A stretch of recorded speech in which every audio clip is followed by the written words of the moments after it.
The Minister of Economy in Israel is Naftali Bennett. He's in Jerusalem for us. Thanks for joining us. First of all, your reaction to this attack and any information you might have on it. Well, this is a Jerusalem synagogue massacre. This morning at about 7 a.m. At a synagogue, two Arab Muslim terrorists came in and began stabbing and killing and shooting the worshippers. Unfortunately, we know that 4 Jews have been killed and there's about 4 or 5 others injured. This is a deliberate act of terror that was incited by Abu Mazen. Over the past few days, he's asked and encouraged the Palestinian people to create a day of rage in Jerusalem. This is what rage looks like. Well, I don't know whether the Fatah leader would accept responsibility for what's happened here, because these are individuals who've taken action. We don't know exactly where they're from or why they've acted as they have.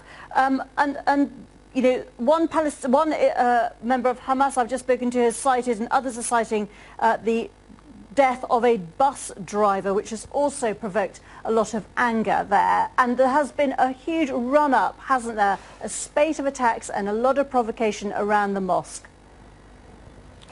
Gita, that bus driver committed suicide. It's already been known. And the fact that Abu Mazen himself incites and tells the Arabs, take arms, fight the Jews, you know, this individual came this morning to pray. That picture. If you can take that down. This individual came this morning to pray, just like many Muslims and many Jews went to pray this morning. The Muslims went home safe, but 4 Jews will never come home again. And that's because Abu Mazen has a systematic method of incitement. He's telling people, go fight the Jews.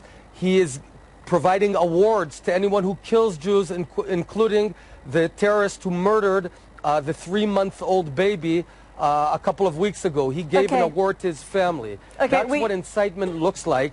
And I think it's time to call a spade a spade. You know, I know that Europe is trying to sanction Israel. Well, Europe needs to decide whether it's on the side of the free world who's fighting terror or on the side of the terrorists. It's time to make that decision. Okay, well, we have to get, obviously, a Fatah response to those claims also. But for now, Naftali Bennett, many thanks indeed. You know,